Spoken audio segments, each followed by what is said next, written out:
I am Pastor Pete, and this is my first attempt at the genre is probably commentary video. I've watched pals and colleagues do versions of this, particularly Paul Vanderklay, and who started doing commentary videos on Jordan Peterson's videos on YouTube. And I've had it many times since he started doing that, where I'm watching either one of his videos or someone else's, and I find myself talking to the screen, giving running commentary. Like, oh, that's good. Oh, no, I don't agree. I think this way. And so this is my first attempt at sharing something like that and talking still to the screen, and still to no one in particular, maybe, although this one's directed mostly at church leaders, and just see what happens, see if it has value to anyone. So this one particularly is, I've come across a video podcast, I guess you would call it, by Carey Nieuwhof, a Canadian pastor. I really don't know much more than that about him. I've watched maybe 4 or 5 recent videos of his, and 2 in the last week. We are now in the early parts of May 2021. Really struck me. There was a connection, and what was said in the videos, in the conversations that he posted, just felt really significant, and I want to highlight them so people can understand. I think this should be paid attention to. One was an interview where Rick Warren was talking to him and his co-host, and the other is Tim Keller and him and his co-host having a conversation. So I have about half an hour of clips prepared, and hopefully I fill it with another half hour, and in the end I end up with a 1-hour video to share. And so I'll set it up by saying these are 3-person conversations, 2 separate ones, where these church leaders are asked for observations, and these are key church leaders in North America, like high profile, and each in certain quarters maybe, and by the way, because Rick Warren is one of them, I wore the closest to what I could find to a Hawaiian shirt that I have, just to honor that.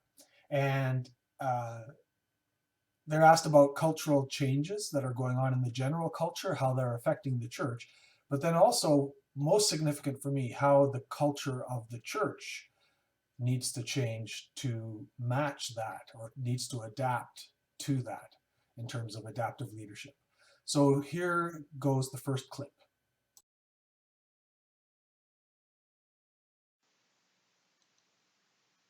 Do you have a sense of what you want to zone in on over the next couple of years, what you really want to devote your time and energy to? Well, now here's the thing. You actually do know about that because we talked about it last time we talked. So many of the things we talked about, saying that there is and maybe we can talk more about it now. There really has been a cultural shift. Yes. And it's not just a cultural shift, actually. There's a cultural breakdown, which maybe we want to talk a little bit about. That therefore older ways of doing evangelism and Christian formation, I think, are in this country are becoming obsolete. And so the truth is not, we're not going to change the truth, but how we impart it, how we shape people with it, how we recommend it. So all the things we talked about before, maybe you should say, okay, the pandemic changed those things. I know you're going to get to questions like that, which you can. But basically, I would say the things I talked to you about before, that's what most concerns me, that the church is not able to form its own young people growing up. The world is catechizing them in a way that we're not. And then secondly, even the way we do apologetics and evangelism, I think it's just going to have to change. And we talked about that, so we can talk about it more right here if you want. I'd love to hear one thought about ways you think that the church could better catechize young people. A lot of my life's work has really been focused on understanding this massive gap of those under age 40 and really under age 30 today, what are often called millennials and Gen Z. And I'm just convinced that we've lost the heart of so many of these young people, the data to bear that out. But even those who are in the church are sort of being formed and malformed by culture. What do you think some of the reasons for that are, and what would be a way we could think differently about that as church leaders? Well, I think I may have actually even used this illustration with Carey last time. I can't remember, but that's okay, because we've got to. It's a new time, and we have to talk about it again. I think I may have mentioned, if you look at the real catechisms, I'm not saying that we have to actually write literal catechisms, though maybe we do. But the real catechisms, the older ones, it's a question and answer. So if you go back and look at Luther's catechism, Calvin's catechism, Westminster, Heidelberg, all the various ones that were written during the Reformation, you'll notice things like this. You'll notice that they ask they make 2 or 3 questions about the Trinity, but then they'll ask you 10 questions about justification or the sacraments or the Lord's Supper and things like that. And the reason is because you never catechize, you never really are just only teaching people what the Bible says. You're also inoculating them against the dominant alternative. So if you were not a Protestant Christian in Europe in the 16th century, you'd be Catholic. In other words, the alternative to being catechized as a Protestant was you would be a Catholic.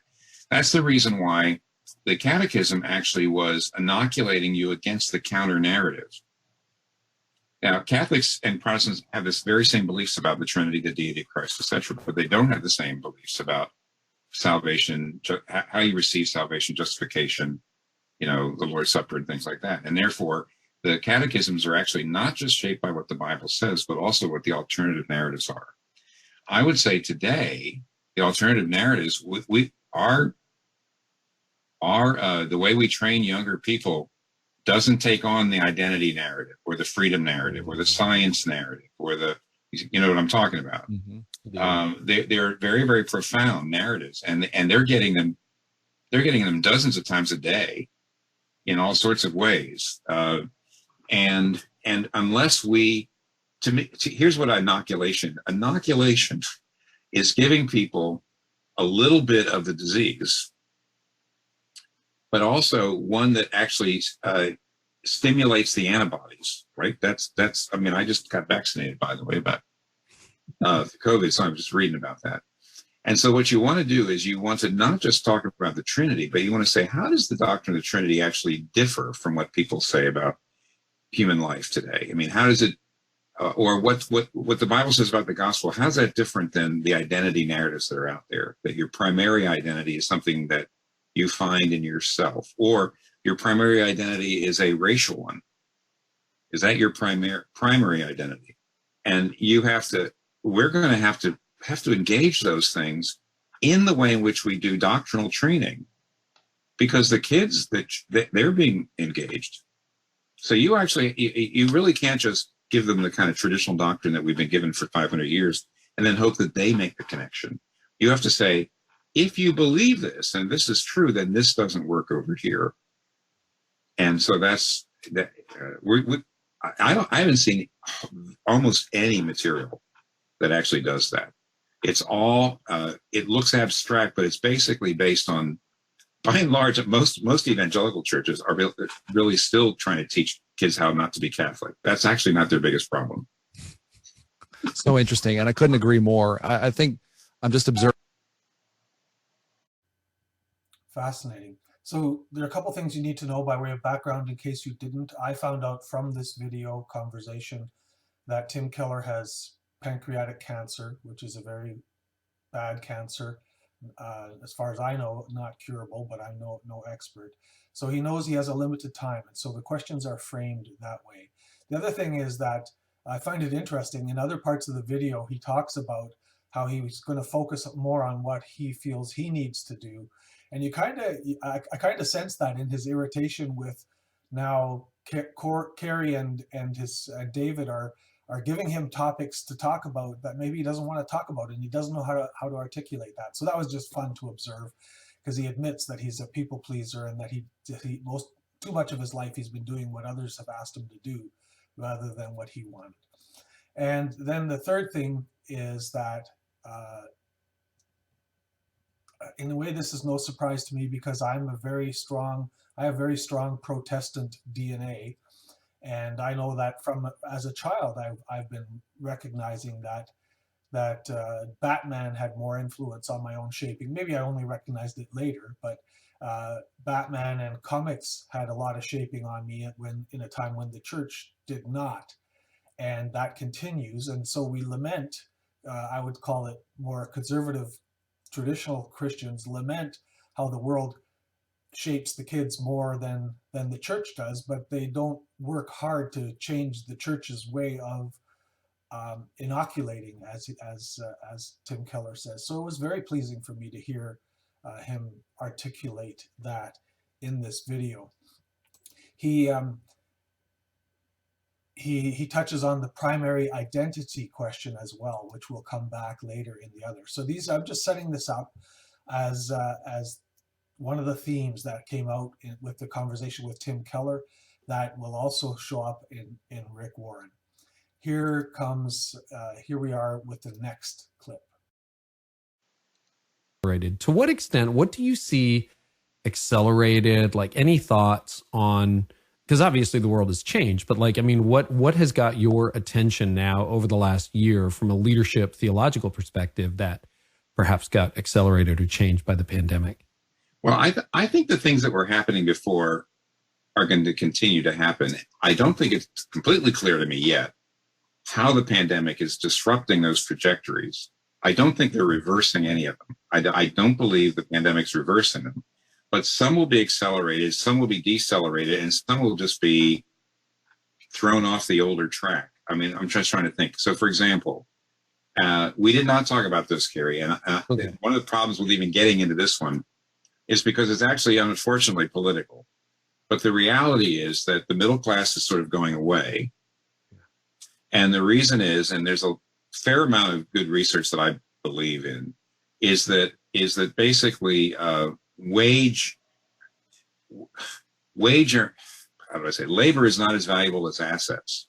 Mm-hmm. So the people who can live off of their investments are pulling away from the people who have to go out and earn a living, with wage. Wow.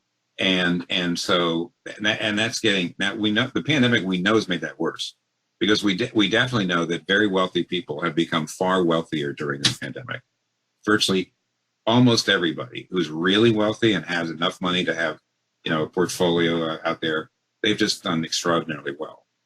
And we do know that there's for a lot of reasons why blue collar labor has been hit so hard.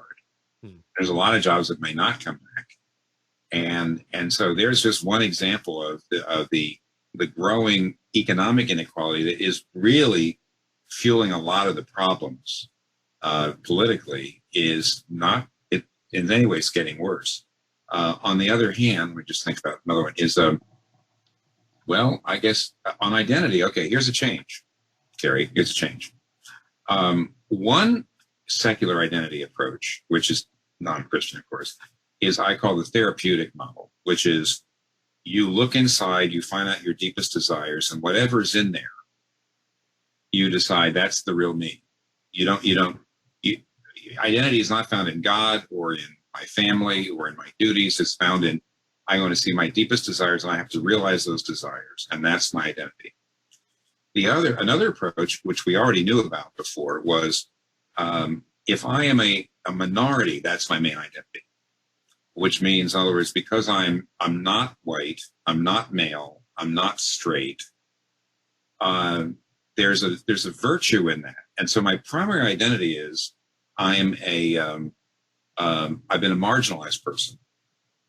And that's another approach, which I think is certainly not the Christian approach. But here's the other thing, is Christian nationalism, which is a fusion of America. Okay, of course, the Canadians have no problems with this because they're just so sanctified here. But we Americans have this, well, actually, you don't have the same problem with it. And the reason for that is the evangelicalism in Canada is too small. Very small. It's too small for this to have happened. But down here, where it's bigger, is you now have a number of people who are saying you're not a real American unless you're a white Protestant Christian. We don't want Muslims here. We don't want all these immigrants here. And you're getting it's really it's a new identity politics, only it's a right-wing identity politics. And it's a fusion of Christianity with being a white American. And so there's that one. There's the therapeutic individualistic one. There's the kind of progressive victim one. And now there's a right-wing one. And they're all what we would call in Christianity, they're all identity heresies. I mean, they're all ways of thinking about identity that are really, really very destructive. We think they're destructive to the people who are adopting them as their primary identities. And all of them are absolutely against what the Bible says, how identity works.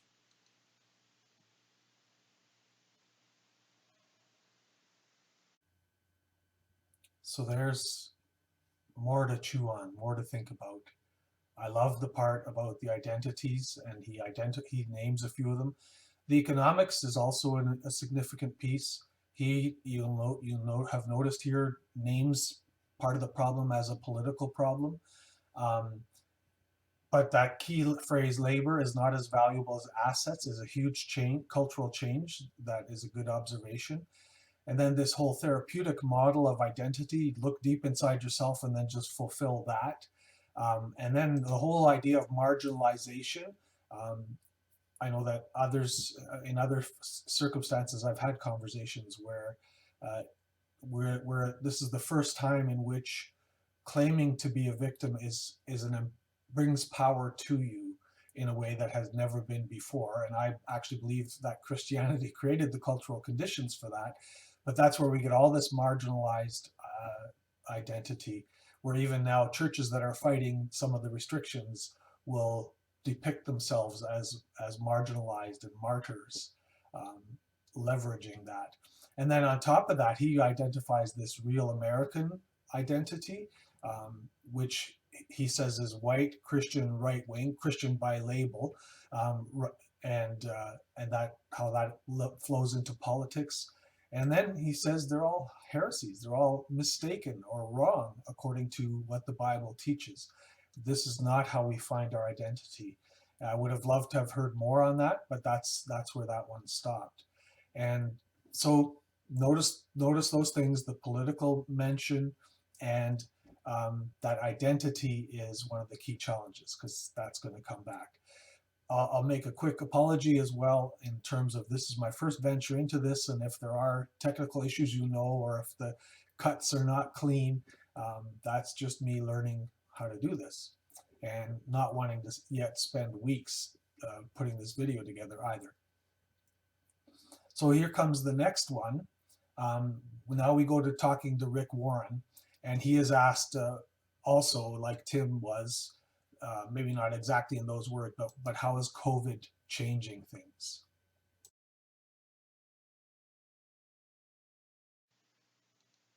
The biggest change that I have seen in our society is this. Christians no longer get their primary identity from either Jesus or the church, but last year, this primary identity was through politics. Wow. That is a terrible, terrible problem. Every time, if you know anything about church history, and I'm a student of church history, I've got over 150,000 volumes in my library. I started reading a book a day when I was 14. And if I weren't a pastor, I'd be a church history teacher. But if you know anything about church history, you know that every time the church has gotten in bed with government, it got pregnant. And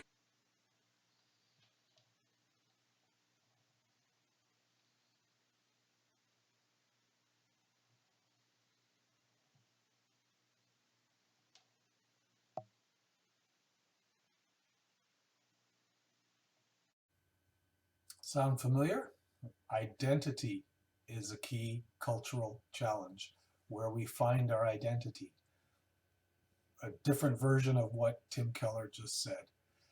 And then the whole danger, as a historian, that's not my field, but where the church, if the church starts walking alongside of the political powers, gets in bed with them, as he says, there's going to be a child or an offspring of that, that is not going to be good for things. So very, very pithy, well-spoken observation. I have to get used to listening to Rick Warren in this kind of a context. First of all, what amused me about the entire video is you can, as a pastor, you can hear when another pastor is just summarizing sermons they've presented. And so he does that. There's a number of times where he goes boom, boom, boom, boom, boom.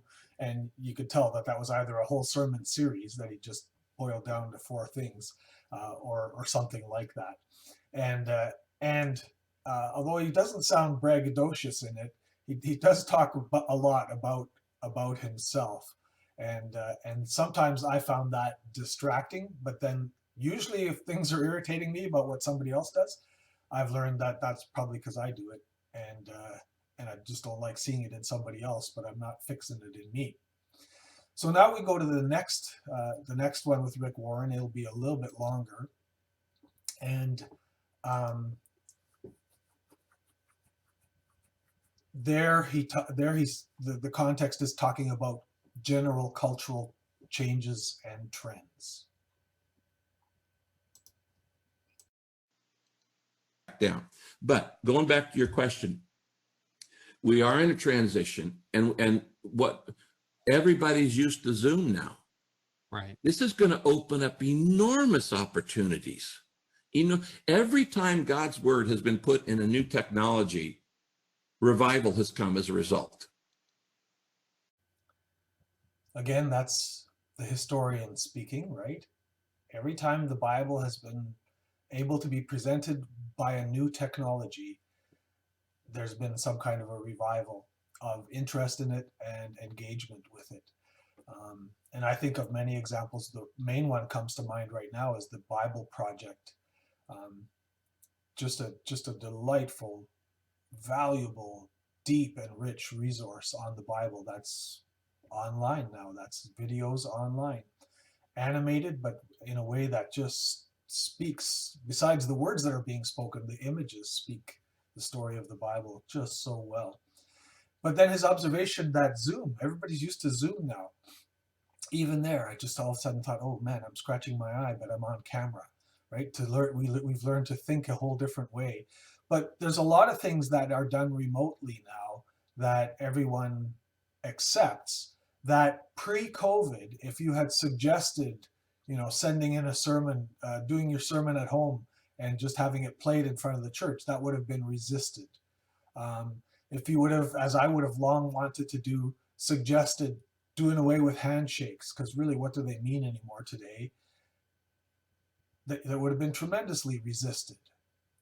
And so from my perspective, as one who loves observing change and participating and motivating positive change, I get excited about the opportunities that COVID has presented for us to change. And that's where he goes next in his conversation. I should set this next one up a little bit. It's one of the longer clips that I'm using today, and they've been talking in a context about the Bible story of the sower, and so kind of pick up there when he talks about softening soil, and then he'll go from there to paying attention to how conditions are created where people might be receptive to the gospel.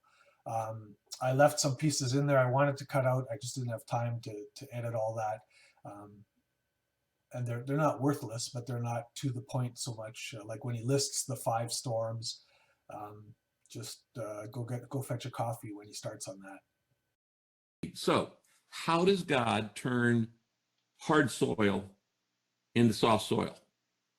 He sends a storm. Okay, he sends a storm. He batters it with a storm.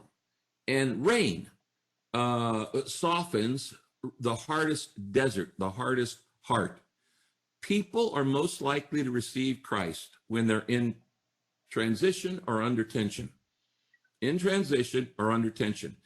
when major change is going on, it can be a good one or a bad one. It could be just got married, just had a baby, just graduated, just got a new job, just moved to a new area, or it can be in negative: death, divorce, disease, chronic loved one dies. Bankruptcy. All those get their attention. Now, what I'm telling pastors during this season is you will grow a church, even in COVID, if you will stop trying to focus on everybody. You will build a church for the rest of your life if you'll just focus on people in pain. Just focus, and there are plenty of them out there. It's not my job to take that 75-year-old resistant dude in Pasadena who's lived there for 30 years and already decided that he's going to church or not, and try to convince him. No, I'm just going to wait until God softens his soil, because one day his wife's going to die. And then all of a sudden I've got his attention. Now, there are social factors that soften the soil. We're seeing them. 5 major storms this last year, 5 major storms socially, but then they're just personal stuff that happens in people's life. And if you teach your members to look for people in pain, see, this last year, it wasn't just our banner year for evangelism. Over 16,000 people gave their lives to Christ at Saddleback in 2020. But here's the amazing thing. Over 12,000 of them did it through one-on-one witnessing. Wow. The I want to personal, talk about that. the personal evangelism of my members did that. Why? Because we trained them to look for people in pain, to be there in pain, and to share in pain. And, I don't do much of the baptizing anymore because I got a staff. But this last year, I personally baptized over 1,000 people, just me, during COVID.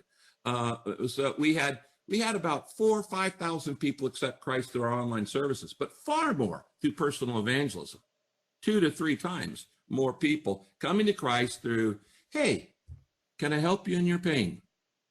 Can I help you one-on-one? So it's just look for people in pain. Now, I said there's 5 storms.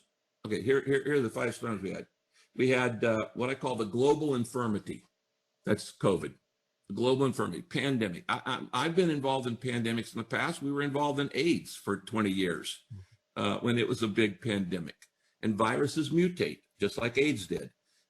Global infirmity, social instability. We saw cities in rioting and all kinds of stuff. Cities, social instability, racial inequality. And we went through those series of deaths of young Black men, which is a big deal for my church because I think we're probably the most diverse church in America. We speak 168 languages at Saddleback. I don't think any church beats that. I've got 20 Black pastors on my staff. Of my 20 campuses, most of them aren't white guys. They're Indian, they're Asian, they're Vietnamese, they're Middle East, they're African American. We're United Nations. But racial inequality, financial instability, financial insecurity, and then political incivility with the questioned election and stuff like that. Any one of those create pain, but 5 of them dumped on us at once. Were really the precursor that allowed us to reap a huge harvest this year. And one of my pastors, my executive pastor, is on a call with the largest churches in America every other week. And he said, Rick, every one of those guys, they always keep talking about, they're so anxious, how do we get the church back open? How do we get the community back into the church? And that's all they're talking about. How do we get the community back into the church? I go, no, we're going to do the exact opposite. How do we get the church into the community? Okay, how do we get the church into the community? We've been closed. How is it that you have your greatest effective year of evangelism and you don't have a public worship service for over a year? Huh? How is that possible? Well, it's the same possibility as the first 300 years of Christianity, where there were no church buildings and there weren't public worship services. And yet it was the greatest period of growth in the church. You get the church into the community. So we made a list early on of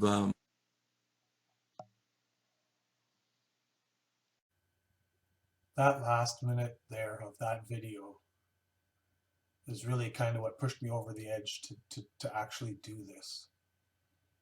Like I was saying, there are opportunities in COVID, but we're so, especially church leaders and especially pastors, are so busy dealing with the anxiety that it has created.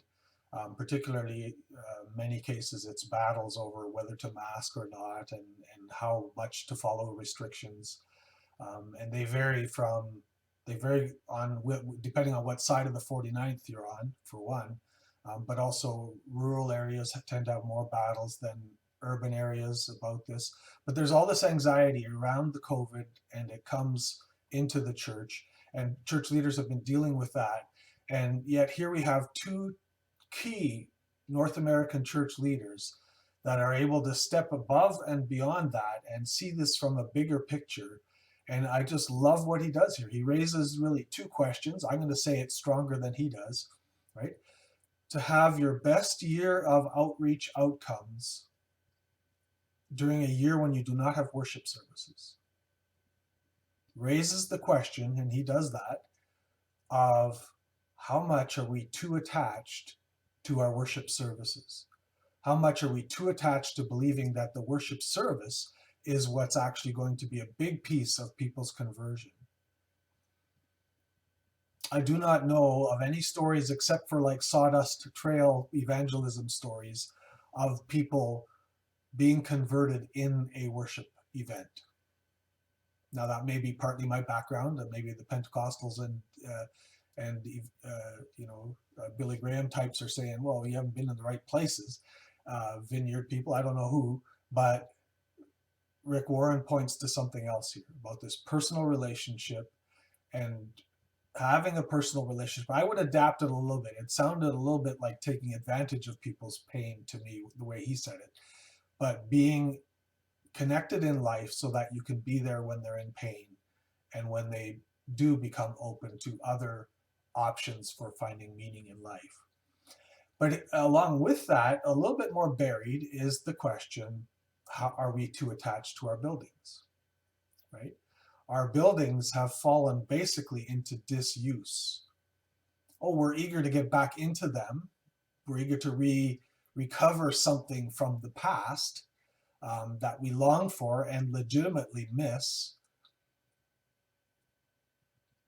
But it's also worth stopping and saying, have we put too much emphasis and energy onto our worship and not enough onto relationship? Have we put too much energy into our buildings and not into making connections? Beautiful, beautiful points that are huge in this time. And maybe it's annoying you that I'm even saying them out loud because of the anxiety that you're in. But however my circumstances developed, I stepped out of ministry. I've been out of ministry for a year, and so I'm not as affected directly by it, except that I'm involved in the lives of a few who are, and so I'm aware of it. But yes, I haven't been there directly. But we do need for some church leaders to be stepping back and thinking about these things. So now I'll go to the last clip, and there Rick Warren just gives a quick warning about what he thinks is going to happen after, a caution or a prompting, I would say, of what he thinks is going to happen once COVID diminishes as a threat. And really, that's what I'm more interested in COVID-19.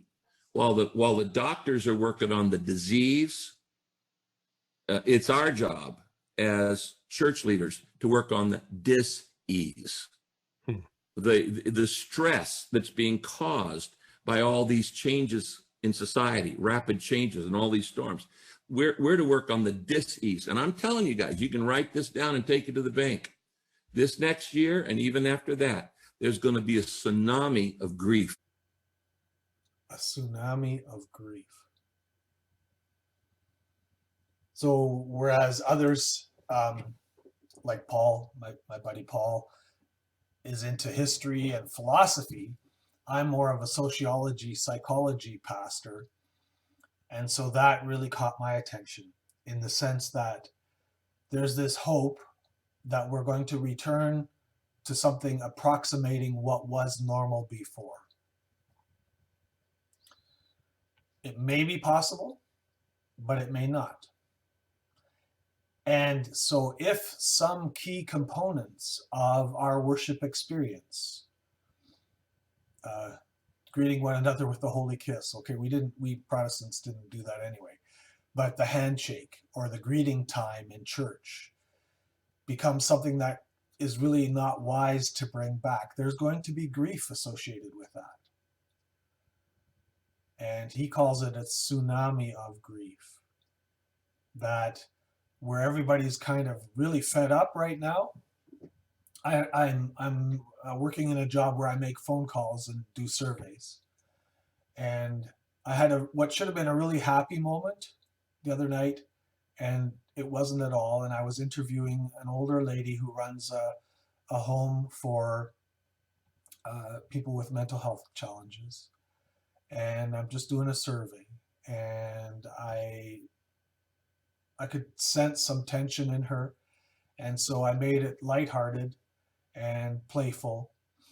And yes, I got her to giggle a little bit, and she might have even thought I was flirting with her. I knew I was walking to the edge of that, but I was just trying to lighten it up.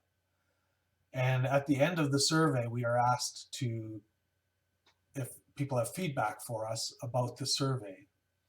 And her immediate response was, "This is the best thing that's happened to me since COVID hit."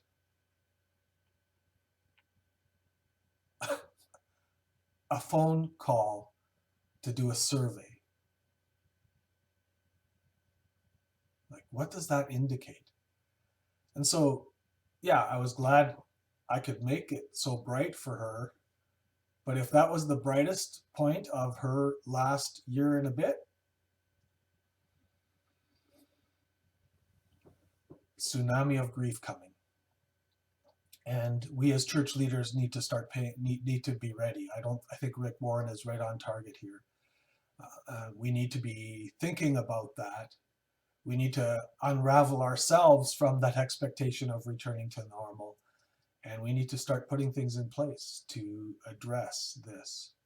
So there you have the three key things: this identity question and how COVID is changing the culture outside of us, and how the culture of the church is changing and needs to change even more, raised by two well-respected, in two different categories of Christianity, I would say, Protestant and evangelical, you could call it, or same issues raised by two quite different people. And we as the church do well to pay attention. That's my thanks for sticking it out this far on my first commentary video attempt. I resist putting in these blurbs about subscribing and all that. You know the drill. I'm just doing this to talk to the screen and see if it has value for anyone. Take care.